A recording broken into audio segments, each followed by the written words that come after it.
Hola, veïns i veïnes. Bueno, ara és el ratet del Saló de TV4, el Saló de les vostres cases. I avui han convidat a dos regidors de Compromís de l'Ajuntament de Vila-real, Mònica Álvaro, bona nit. Molt bona nit. I Alberto Ibáñez, bona nit. Perquè estos xics avui mos han dut a la seva diputada a les Corts Valencianes, Mònica Oltra. Mònica, bona nit. Bona nit. Reina, ja farà quan? Any i mig, dos, que vas vindre? No, tant, no? No? Les últimes festes jo crec que va ser, no? En setembre de l'any passat. Pues mira si fa temps ja que no ha vingut. És de veres. I resulta que el partit, així en la ciutat de Vila-real, t'han convidat que vingues perquè tens que fer una sèrie de tasques per així, no? A veure, conta-mos. Bueno, pues ja hem estat en l'Ajuntament este matí, hem estat reunits, m'han contat un poquet tot el que se fa a Vila-real, que estarà al govern. Avança, que diuen. Exactament, i sobretot m'ha interessat molt el tema social, no? Que és l'únic municipi on s'han pujat les ajudes socials, on estan, diguem, tinguent cura de les persones, sobretot en un moment econòmic on sabem la situació que n'hi ha de desocupació i la gent que ho està passant mal, doncs este és un ajuntament que ha apostat per les persones, no? I això a mi m'emociona molt, sobretot perquè vinc d'un ple ahir, el ple de política general, 2 dies de plenari, on te n'adones que les prioritats del govern valencià i d'Alberto Fabra, des de luego, no són les persones. En tot cas, seran algunes poquetes persones que estan prop del poder i que tenen molt de poder, veritat? Però, des de luego, les persones normals no són la seva prioritat i aleshores també oxigena, no? I, a més, jo tinc avui que replegar una documentació, una petició de documentació que he fet sobre l'aeroport de Castelló. Ui! Sobre aquestes múltiples interrogants que segueixen en l'aire, veritat, de quan ens ha costat, les subsanacions, si les vam tindre que pagar nosaltres. Entonces jo demano documentació, però clar, òbviament no me van a facilitar la faena i entonces me demanen que vinga jo a Castelló a mirar la documentació i a replegar-la. I això me tindrà també entretinguda en Castelló i després esta nit en Orpesa. Per això no ho entenc. Jo tampoc. Anem a veure, vostès estan en les Corts i són representants dels ciutadans, uns i altres, en total se sumen tots els ciutadans. I els que governen se gasten els diners dels ciutadans per fer les coses, llotja i elemental. I com és que vostès no poden tindre accés a lo que mos gastem? És que no ho entenc. Pues sí, aquesta pregunta és molt bona. I si aquesta pregunta se la farà Alberto Fabra i el seu govern, i se la farà el Partit Popular en general, si aquesta pregunta se l'haguera fet el Partit Popular, no tindrien el problema de Bárcenas. Aquest és el problema. I és que la corrupció que tenim ara és conseqüència d'aquestes coses. Però jo soc diputada, jo represento els que m'han votat i els que no m'han votat també. Claro. Perquè un diputat representa tot el poble. I aleshores jo el que dic és, jo vull saber això, què ens ha costat als valencians. Per exemple, clar. Per exemple, no? O per què l'aeroport segueix sense avions, no? I segueix sent un aeroport peatonal. Quins problemes n'hi ha perquè no obren? Jo vull que els informes i tal, que han pagat els valencians, que no els ha pagat Alberto Fabra ni Francisco Camps, han pagat els valencians. I entonces me diuen, o bé que no, moltes voltes, nosaltres tenim en el Tribunal Superior de Justícia de la Comunitat Valenciana, pot ser que tinguem fàcilment 10 o 12 pleits perquè no ens donen la documentació.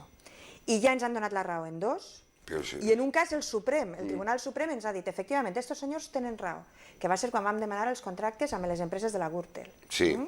Bé, després l'informe Pricewaterhouse, que és l'informe en què s'han basat per a tirar a les 1.000 persones que han tirat en Radiotelevisió Valenciana. Tampoc ens el donaven, el tribunal els ha dit, han de donar-li-los. Ens el donen i falten pàgines. Ah, molt bé. Què te pareix? I jo dic, però bueno, anem a veure, què se pensen que no sabem comptar les pàgines? Perquè a més el salto de pàgina està. Això pareix que no sigui una pel·lícula de Hitchcock. No, això, des de luego, sembla qualsevol cosa menys una democràcia. I aleshores, què passa?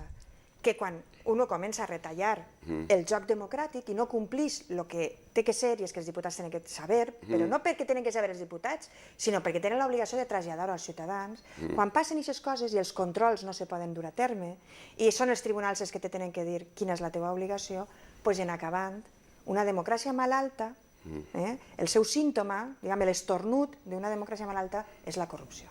És una conseqüència de no saber cuidar i mimar la nostra democràcia. Vostè diu de la democràcia.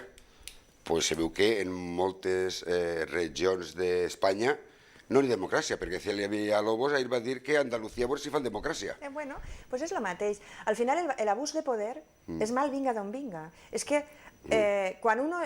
Al final el sistema l'hem de canviar de tal manera que no se puga acumular ni abusar del poder. Al final haurem de fer lleis que limiten el poder, que és al final el que acaba... El poder és, diguem, com insaciable, no? Es veu que quan un plega el poder i acumula molt de poder, ja se torna insaciable. I diu, jo mane. Així mane jo. Així mane jo, perquè no és veritat, perquè un governa, no mana. És que estos xics, quan venen, l'equip de govern de l'Ajuntament de Villarreal, sempre que venen, diuen això. No, si nosaltres gestionem, és que manen són els ciutadans.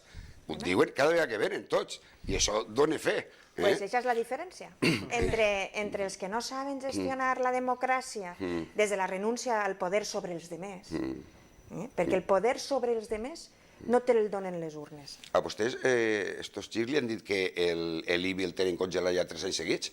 M'ho han dit, i està molt bé. És que la senyora Botella diu que va baixar-lo però l'ha pujat un 25%. I això també és una altra, no se pot mentir a la gent.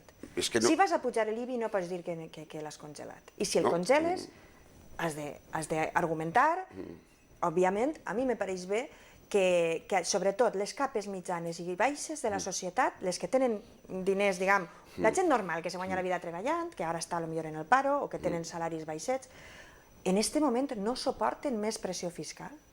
És que l'IVA ha pujat 5 punts en 4 anys, 5 punts. I l'IVA el paguem igual, Menys mal que no anàvem a pujar impostos. Veritat. Claro, però l'IVA el paga igual Cristiano Ronaldo, que suposa que guanyarà molts diners, digo jo, o Messi, paga igual que el puga pagar l'últim parat que s'ha quedat parat ara així en este poble. Llavors, això no és just. Això no és just. I les capes més altes de la població són els que menys impostos paguen en relació al seu poder adquisitiu. I això que en llocs on se governa diferent se tinga en compte i no se castigue més a les capes populars, als que tenen rendes més baixes o mitjanes, això a mi me pareix molt bé. Vostè ahir en les coses està molt divertida, perquè allí té a Cotino, té a Blasco, té al senyor Camps, y el señor Camps y la señora Rita Barberá. Sí. Absueltos, por el caso, no és una altra vegada? Bueno, absueltos no, de moment no els han imputat. De totes maneres, a mi sí que me sembla una resolució, tot i respectant-la, òbviament, me sembla una resolució molt insòlita, perquè així el que s'està dilucidant és si hem d'investigar o no el que ha passat ahir. No estem dient si són culpables o no. Això és una altra fase. I potser arribem a aquesta fase i diguem, aquestes persones no són culpables o no se pot provar que siguin culpables en les garanties que en un estat de dret s'ha de tindre i que jo estic i vaig a defensar sempre. Absolutament d'acord, no? Però clar, així el que n'hi ha és una renúncia a investigar. I òbviament per a investigar els fets has d'imputar-los, però no perquè siguin culpables, que no ho són evidentment, fins que no n'hi hagi un juí i un jutge que ho diga, sinó perquè has de protegir-los, perquè quan tu eres imputat tens una protecció especial. I entonces te diuen, has d'anar en abogat, has de tindre unes garanties, no pots estar en indefensió, te tenen que informar de tot. Això que eixen les pel·lícules, que leen sus derechos, doncs això, el mateix. I quan uno té que investigar una persona, aquesta persona té que tindre aquestes garanties. Entonces, que el TSJ, el Tribunal Superior de Justícia, hagi renunciat, de fet, a investigar quan n'hi ha un jutge en Mallorca que diu, oiga, jo així estic veient que n'hi ha indicis racionals de possible delicte. Però jo no puc seguir investigant aquestes persones perquè aquestes persones són aforades perquè són diputats.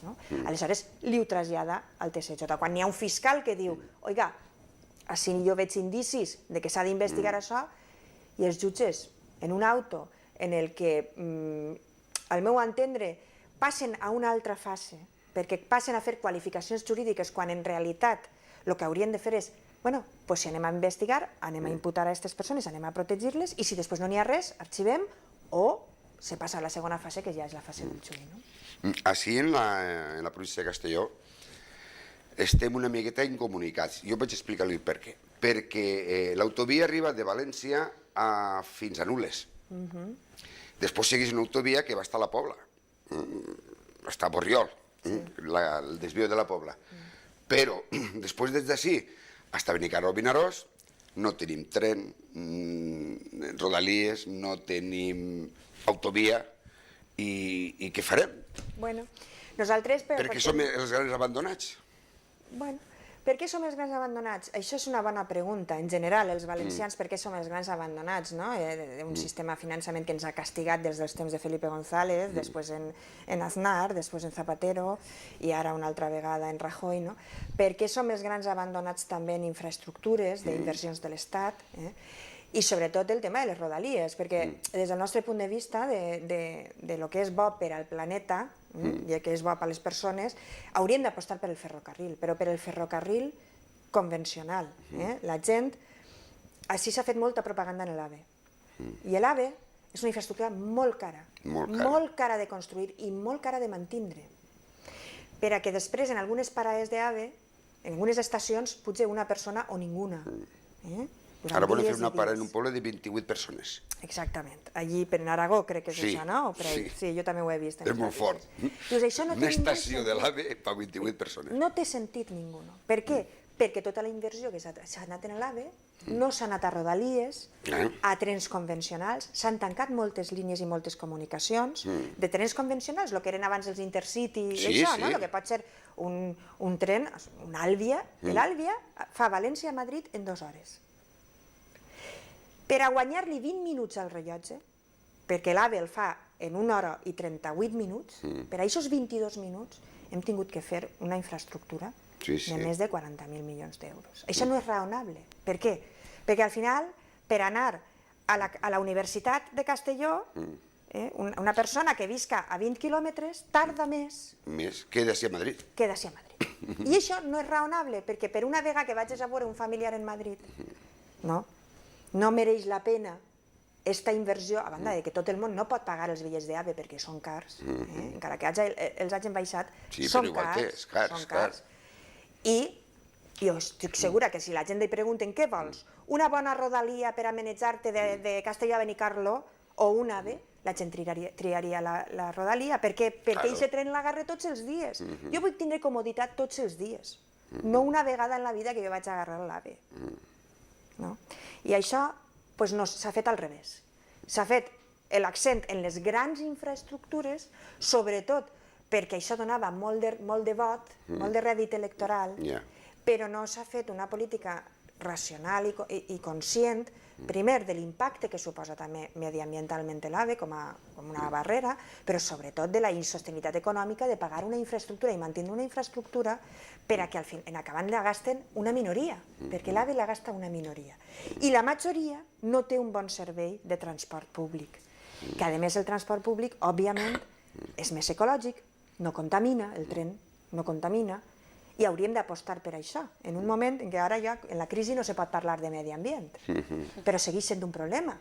El canvi climàtic segueix estant ahí, i el futur dels nostres fills, dels nostres nets, tenim que preservar-lo nosaltres.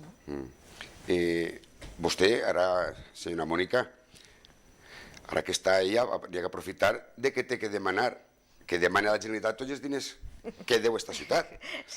Sobretot a la seva regidoria, la biblioteca que no volen pagar, allò que tenen tancat. El nostre grup a les Corts, la veritat és que està molt coordinada en Vila-real.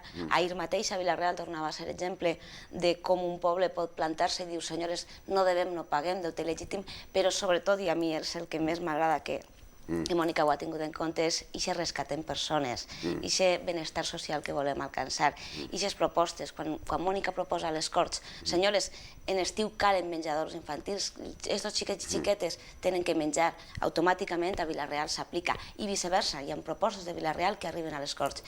I això és treball, i és treball que tenim que agrair a ells, i és treball pensar en les persones.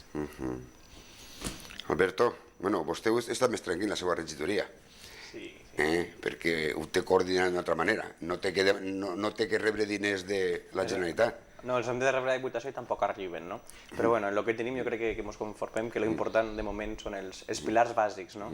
I Vila-real té una deuda molt gran en la Generalitat que any rere any des de les Corts se reclama en els pressupostos que pront començarem a redactar les propostes el mateix i per tant agrair a Mònica Cas que ha vingut i a la resta del grup parlamentari que sempre tenia aquesta predisposició per a la ciutat de Vila-real. Bueno, doncs Mònica, moltíssimes gràcies per estar així una altra vegada i li pego-li una volteta pel poble i l'ensenyeu tot, perquè des que va vindre fins ara n'hi ha més coses, no? Afortunadament. Doncs molt bé, moltíssimes gràcies a les tres.